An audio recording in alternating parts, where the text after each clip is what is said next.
Oke, bisa kita mulai perkuliahan? Baik. Perkuliahan kita pada hari ini adalah terkait dengan konsesi dan kontraktual, ya. Konsesi dan kontraktual. Nah,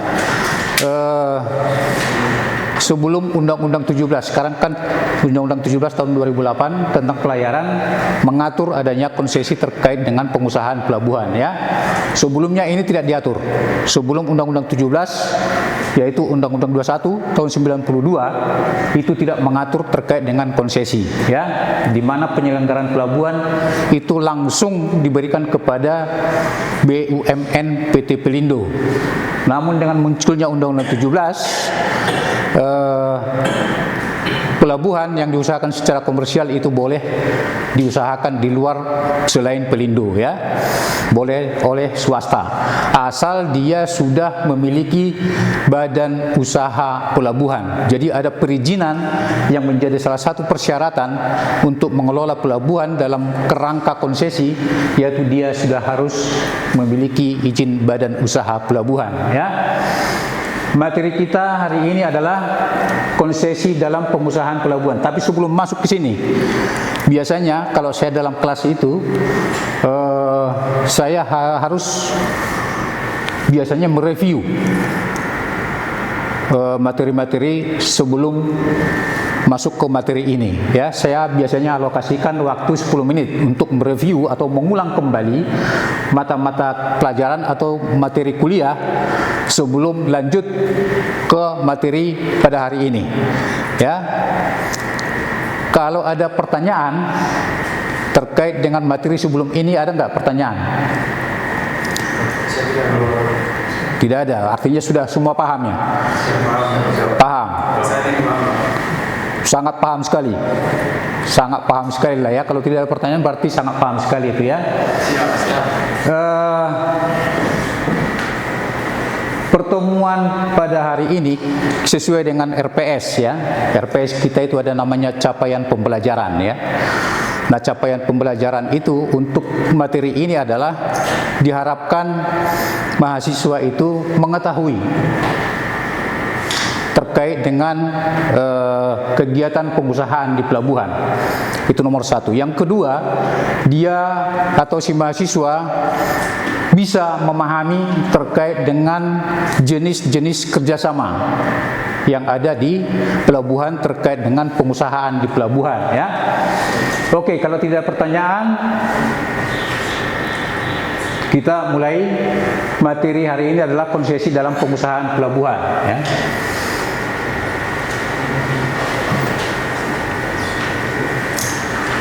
Apa sih pengusahaan di pelabuhan itu? Kegiatan pengusahaan di pelabuhan itu dibagi menjadi dua. Ada dua kegiatan pengusahaan di pelabuhan. Yang satu adalah jasa kepelabuhanan. Jasa kepelabuhanan itu yaitu terkait dengan penyediaan dan atau pelayanan jasa kepelabuhanan. Biasanya berdasarkan Undang-Undang 17, dia dilakukan kerjasama dengan bentuk konsesi, ya. Untuk jasa-jasa kepelabuhanan itu dilakukan dengan bentuk kerjasamanya adalah melalui konsesi. Apa saja item dari jasa kepelabuhanan itu? Yaitu penyediaan dan atau pelayanan jasa kapal. Yang kedua adalah penyediaan dan atau pelayanan jasa turun naik penumpang. Yang ketiga adalah penyediaan dan atau pelayanan jasa barang, ya. Inilah kegiatan pengusahaan di pelabuhan yang dikonsesikan. Di samping itu, selain jasa kepelabuhanan, ada juga dikenal dengan jasa terkait dengan kepelabuhanan. Nah, jasa terkait kepelabuhanan itu bentuk kerjasamanya adalah sewa. Sewa ini tidak boleh dikonsesikan, ya, tidak boleh dikonsesikan. Ini dilakukan oleh boleh orang persorangan, boleh dengan badan usaha. Tidak harus badan usaha pelabuhan. Tapi kalau konsesi, dia harus dilakukan oleh badan usaha pelabuhan, ya. Jadi kalau jasa terkait, dia tidak perlu mengurus izin badan usaha pelabuhan. Tapi kalau dia skemanya konsesi, dia harus melalui badan usaha pelabuhan, ya.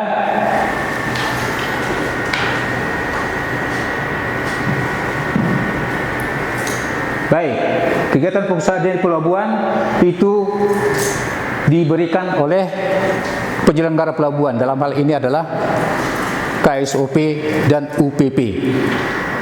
Ya.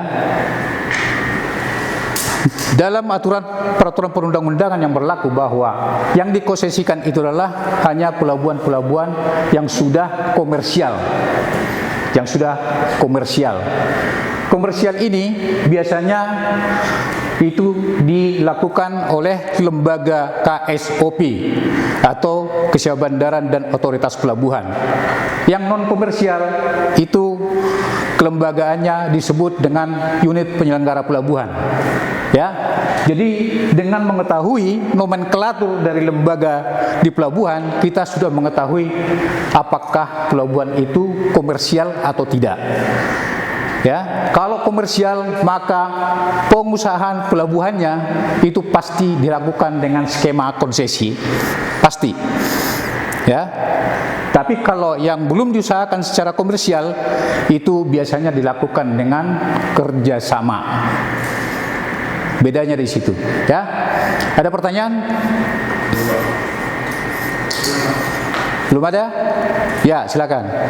Izin Pak, saya Aditya Nugraha izin bertanya. Ya. Itu materi tadi yang Bapak jelaskan untuk pelayanan kepelabuhanan dan jasa terkait kepelabuhanan itu kenapa harus bentuknya itu berbeda? Di mana jasa kepelabuhanan sendiri harus dikonsesikan, sedangkan jasa terkait kepelabuhanan itu harus dalam bentuk sewa. Baik. Tadi dari terminologi bahwa yang disebut dengan jasa kepelabuhanan itu adalah hanya terdiri dari 3 item tadi. Kita kembali ya. Dia hanya jasa kapal, jasa turun naik penumpang, dan jasa barang. Sementara yang terkait adalah sewa lahan, gudang, sewa penumpukan. Ini dilakukan oleh boleh perseorangan, boleh badan usaha. Ini harus badan usaha pelabuhan. Kenapa berbeda? Karena jasa kepelabuhanan dalam bentuk konsesi ini itu dilakukan dalam lini 1 pelabuhan. Ya, lini 1 pelabuhan. Dan dia langsung menyentuh operasional kepelabuhanan. Ya, dan semua investasi yang dibutuhkan untuk kegiatan penyelenggaraan pelabuhan itu diluangkan kepada pihak ketiga sebagai penerima konsesi. Karena sesuai dengan tupoksinya bahwa KSOP itu tidak boleh melakukan penyediaan layanan jasa di bidang fasilitas pelabuhan. Tidak bisa, ya. Jadi kalau kita mengajukan anggaran untuk pelabuhan-pelabuhan yang sudah dinyatakan komersial, yang nomenklatur kelembagaannya adalah KSOP, itu tidak pernah diterima dalam penganggaran penyediaan fasilitas.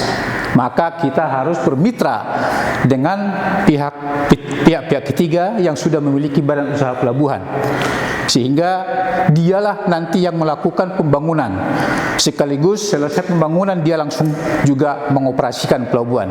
Sementara yang jasa terkait ini adalah tidak bersentuhan langsung dengan operasional kepelabuhanan, ya, tidak bersentuhan langsung, dan biasanya ini adalah berada di lini 2 pelabuhan. Lini 2 pelabuhan, ya, seperti depo peti kemas itu kan lahannya disewakan itu, ya, perkantoran, ya, penumpukan untuk peti kemas kosong, ya, itu biasanya berada di lini 2 dan dia tidak terkait langsung dengan jasa kepelabuhanan, ya. Makanya ini dipisahkan. Kalau satu yang jasa terkait adalah bentuknya sewa yang berhubungan langsung dengan operasional pelabuhan, yang disebut jasa kepelabuhanan itu adalah dengan konsesi, ya. Tapi ini hanya pada pelabuhan yang sudah ditetapkan secara komersial, ya. Ada lagi pertanyaan?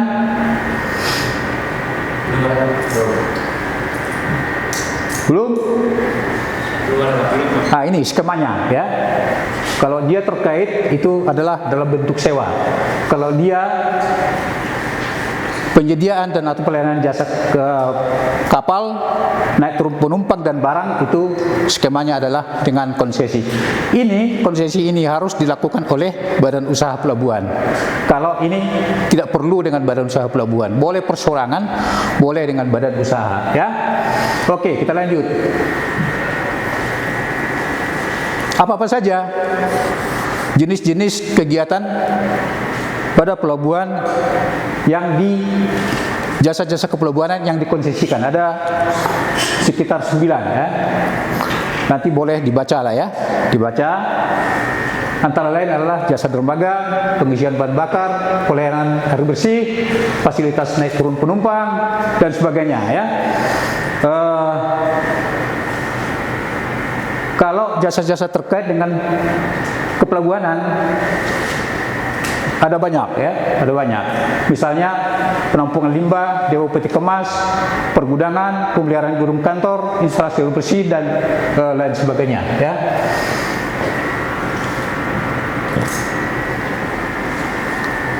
Kenapa harus konsesi?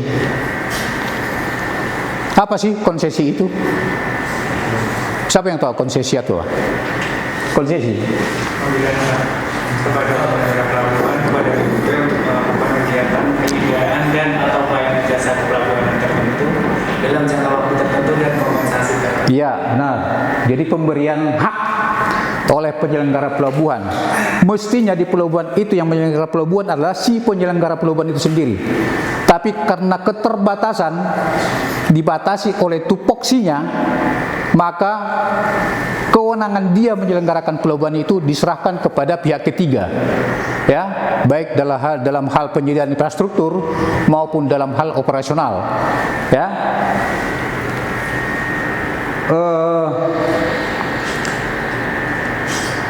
Bentuk konsesi ini hanya bisa dilakukan pada pelabuhan yang sudah diusahakan secara komersial, ya. Ada pertanyaan sampai sejauh ini? Ada? Ada? Belum.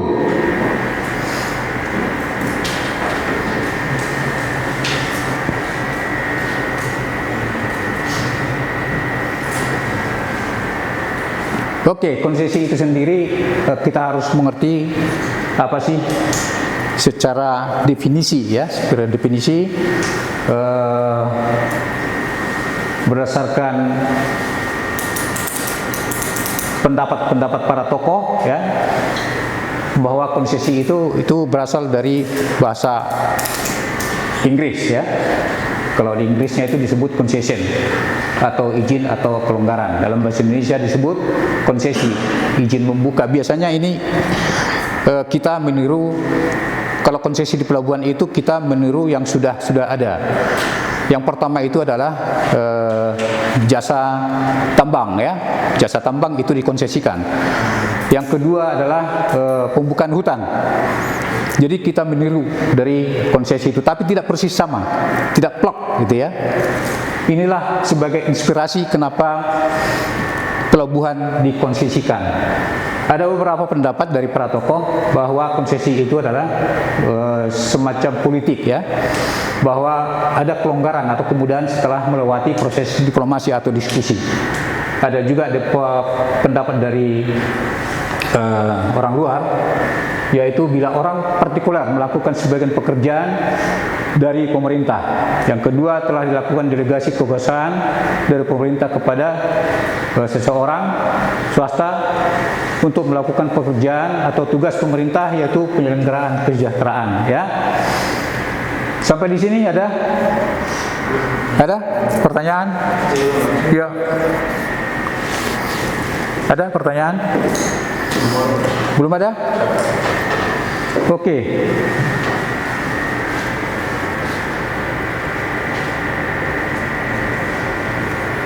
Karena ini hanya definisi-definisi, ya, definisi-definisi.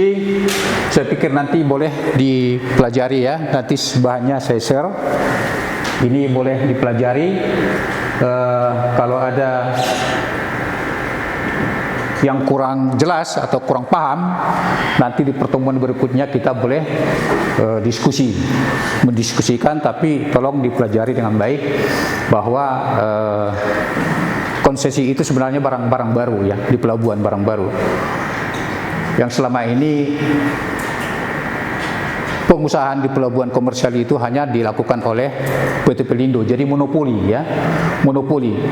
Pemerintah ada keterbatasan untuk melakukan pengawasan dan evaluasi terhadap kinerja pelabuhan. Dan mengapa penting? Sehingga pelabuhan itu bisa beroperasional secara produktif ya, ada persaingan. Nah, inti daripada konsesi itu adalah membuka peluang terhadap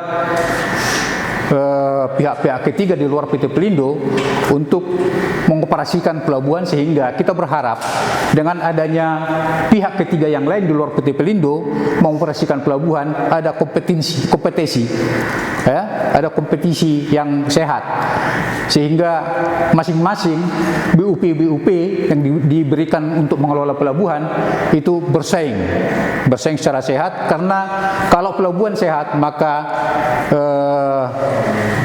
pengguna jasa akan melirik pelabuhan itu, karena kinerja yang bagus atau produktivitas yang tinggi dari sebuah pelabuhan itu banyak dampaknya terhadap pengurangan kos ya.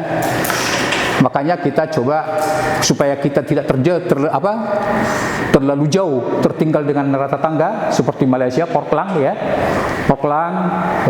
Singapura. Kita coba menggerakkan kembali pelabuhan kita sehingga menjadi dilirik oleh perusahaan-perusahaan yang terutama melewati Selat Malaka ya. Makanya kita di wilayah barat pernah kita coba menetapkan atau mengkonsep sebuah pelabuhan di Kuala Tanjung ya, Kuala Tanjung itu nanti akan sebagai hub di wilayah barat untuk menangkap pasar yang melalui Selat Malaka ya, Selat Malaka. Yang selama ini Selat Malaka itu berhentinya di Malaysia atau Singapura. Kita tidak pernah dilirik. Karena apa? Karena kinerja pelabuhan kita, terutama Pelabuhan Belawan, tidak bisa diandalkan dan belum bisa bersaing dengan pelabuhan-pelabuhan di Tanjung Pelepas atau di Pelabuhan Singapura ya. Sehingga untuk menghindari risiko kerugian yang lebih besar, maka perusahaan pelayaran memilih pelabuhan yang memang kinerjanya sudah tinggi ya. Makanya kita coba kemarin untuk mengantisipasi atau menangkap pasar yang lewat Selat Malaka itu supaya berhenti di Indonesia. Dengan catatan kita harus memperbaiki kinerja pelabuhan kita. Kalau bisa melebihi kinerja dari Pelabuhan Tanjung Pelepas atau Port Klang ya. Ada dua di Malaysia itu yang menjadi saingan kita dalam hal bisnis pelabuhan ya. Ada Port Klang, ada Tanjung Pelepas, di samping pelabuhan Singapura yang sudah luar biasa ya. Luar biasa. Maka kita untuk coba berbenah diri dengan skema konsesi. Mudah-mudahan ada investor datang yang berminat untuk bermitra dengan kita membangun pelabuhan Kuala Tanjung yang kita canangkan sebagai pelabuhan hub internasional di sisi barat Indonesia, sebelah barat Indonesia ya. Kalau di sebelah timur Indonesia rencananya akan dibangun, kalau tidak di Sorong itu di Bitung rencananya. Ya, mudah-mudahan ini tercapai sehingga kita tidak tertinggal dalam hal pelayaran ya, dalam hal pelayaran dengan negara-negara tetangga kita. Jangan kita malu karena posisi Indonesia ini sangat strategis sebenarnya kalau mau berbisnis di bidang pelayaran ya. Makanya konsep konsesi itu kita coba mulai buka ke pasaran sehingga ada kompetisi di dalam pengelolaan atau pengusahaan di bidang pelabuhan, karena pelabuhan adalah kunci kunci keberhasilan daripada dunia pelayaran. Kalau kinerjanya jelek, maka kita akan dicap oleh dunia pelayaran kita tidak mendukung dalam sisi bisnis di bidang pelayaran. Dan kalau tidak mendukung bisnis di bidang pelayaran, kita pasti akan tertinggal. Kita akan tertinggal. Karena apa?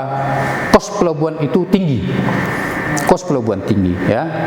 Jadi kalau kinerjanya baik, maka ada reduksi terhadap biaya-biaya yang dikeluarkan oleh si perusahaan pelayaran. Ya, mudah-mudahan dengan skema konsesi ini Indonesia mampu bersaing dengan negara-negara tetangga dalam hal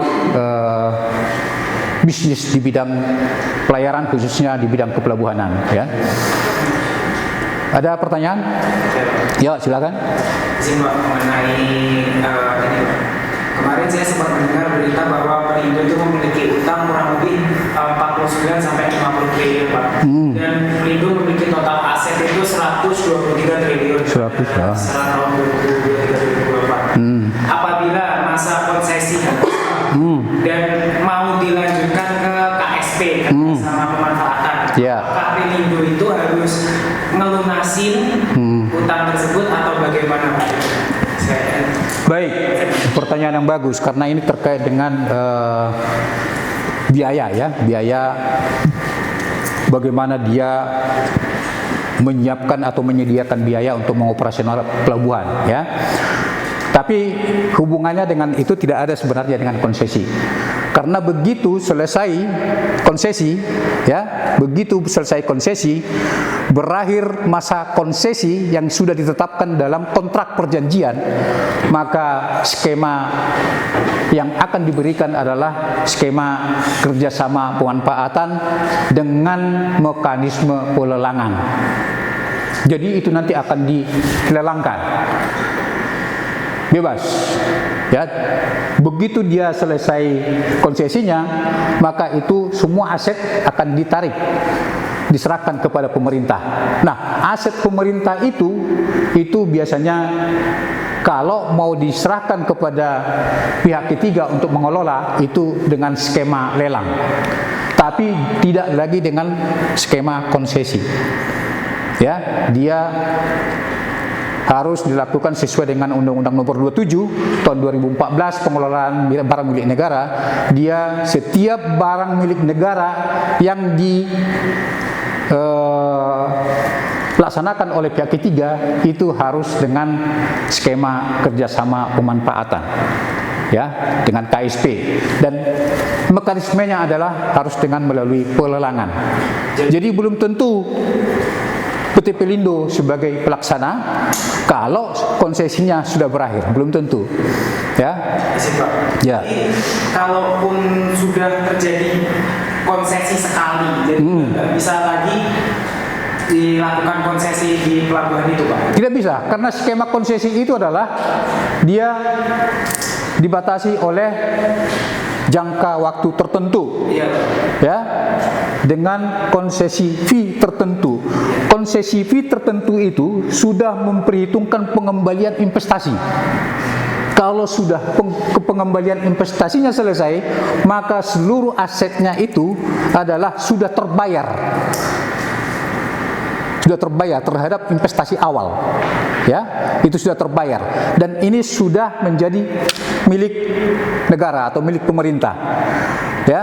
Kalau sudah milik pemerintah, tidak ada lagi keharusan bahwa si penerima konsesi awal itu akan langsung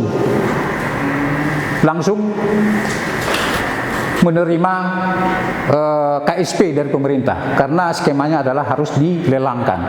Maka peserta pelelangan itu kalau BUP kan banyak nih, bukan hanya PT Pelindo nih. Nah, BUP lain boleh ikut mengajukan permohonan untuk ikut dalam kerjasama pemanfaatan, ya, boleh. Karena apa? Karena asetnya sudah menjadi milik pemerintah, bukan lagi mutlak milik si PT Pelindo, ya. Karena waktu berakhir konsesi sudah diperhitungkan itu. Biaya yang dikeluarkan, investasi yang dikeluarkan oleh si PT Pelindo sebagai BUP, si penerima konsesi, itu sudah serta-merta waktu penyetoran ke pemerintah itu sudah diperhitungkan pengembalian biaya investasinya, dicicil sampai tahun kontrak.